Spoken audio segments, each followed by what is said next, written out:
Come on in and welcome to my kitchen. In our last video, we learned how to make fried rice.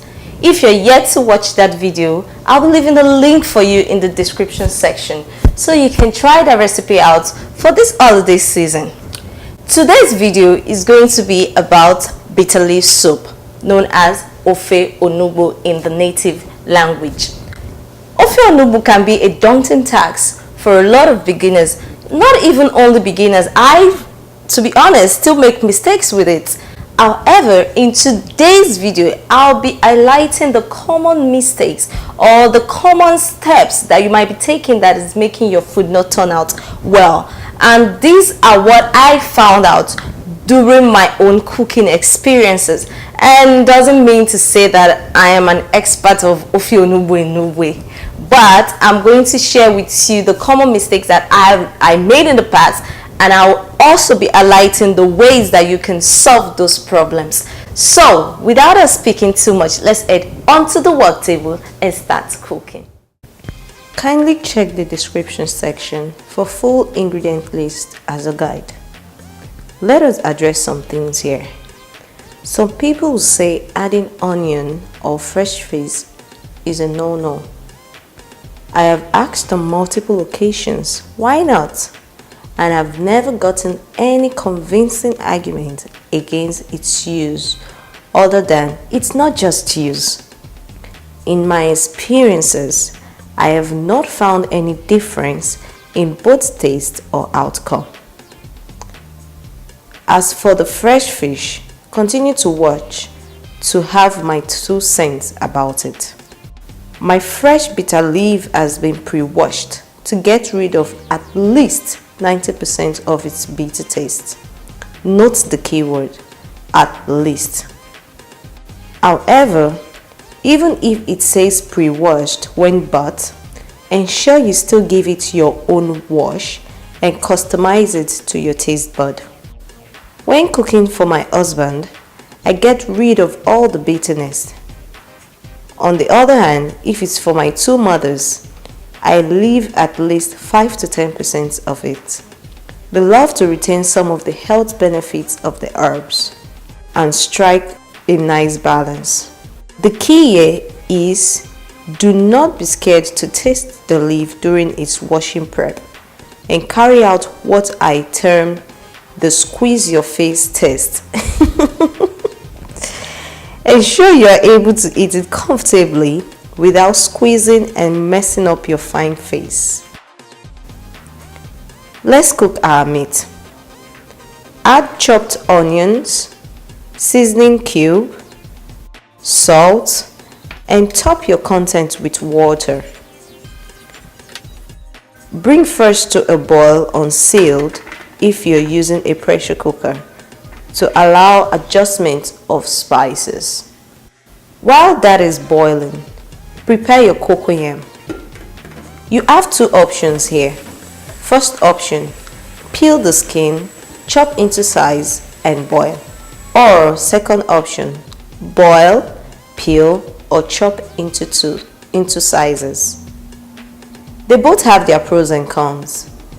Going with option 1, its strength is that it is relatively safer and easier to handle, especially for beginners. The disadvantage is that the chances of getting the peel to rub off the back of your hand, causing an itch, is higher. With option 2, you stand a chance of burning your hand during peeling, and if using a processor, you will need to chop, which can be messy. You can work around both cons. I will recommend option 1 though for beginners. Transfer it into the pot to cook. Let's check on our meat. Taste and add more salt if needed. Then seal and continue cooking. You should feel no resistance when you pierce your yam, but at the same time, don't get it squishy if you're using a processor. Spoon out your cocoyam and retain your water for later use. You need to process while it is still hot to reduce the chance of lumps formation. You see how easier and safer it is to continue without worrying about peeling and chopping this after boiling? That's what I'm talking about. I need you to pay close attention here. Once it is starting to clump into a ball, stop. Add about 1 to 2 tablespoons of that retained boiled water, especially over the blade. Scrape the side of your bowl before continuing. If you don't do this, it will get your blades gooey, stop it from moving, and you get your processor damaged. It happened to me in the past and it was not fun, I tell you, so please beware. Luckily, it was smooth and lump free at this stage, so I transferred this into a bowl and did as shown. Note that it is still hot and sticky, so either scoop out with spoon or go the old-fashioned way of dipping your hands in cold water and doing as shown. I like to mold mine into a ball like so, but you can skip it. Add in your washed, dry and stock fish. In a later clip, I will tell you what I should have added here but forgot. Scoop in your palm nut cream. A potential mistake here is adding too much cream and not taking that into consideration during the thickening process. Just note, the more cream you add, the lesser the thickener you will use, and vice versa. What we want is this very runny consistency.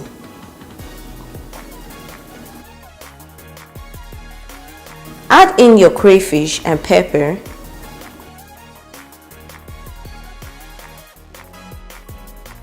Then dissolve your ogirisi with the stock as shown. Doing this will help you quickly adjust the amount if need be. You should add in your fresh fish at this stage if using. Bring your content to a boil.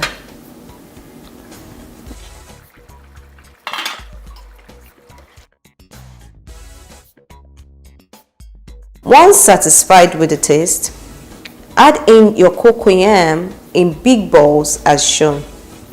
Doing it this way will help you take out the guesswork of how much cocoyam you will need for your pot of soup to start with. Allow it to dissolve by itself because we want to be able to take it out once your thickness level is achieved. Check on your soup at intervals from time to time to note the thickness. Can you see that the soup is starting to thicken? It is sticking to your spoon, unlike when you first started.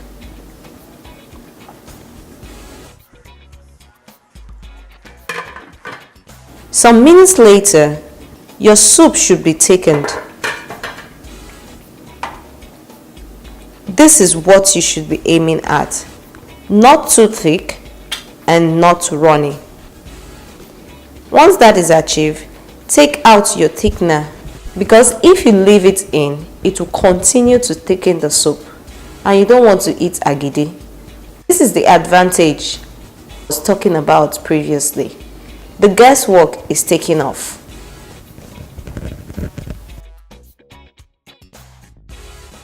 Since I am using fresh bitter leaf, it should be the last thing once the soup is thickened to avoid overcooking it. You know me by now if you've been following my cooking. I love little by little protocol for adding things in my kitchen as it gives you better control. After adding, I realized my soup thickened some more, so I thinned it out with water. But don't go overboard with it, if not you will revert back to square one. At this point, I should have just let go of my fresh fish, but I wanted to add it in to buttress my mistake points.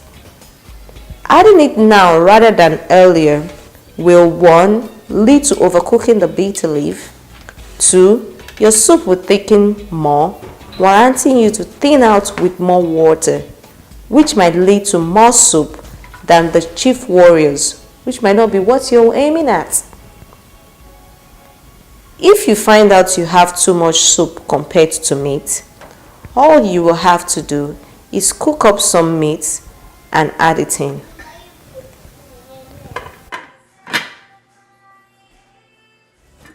Our soup is ready at this stage.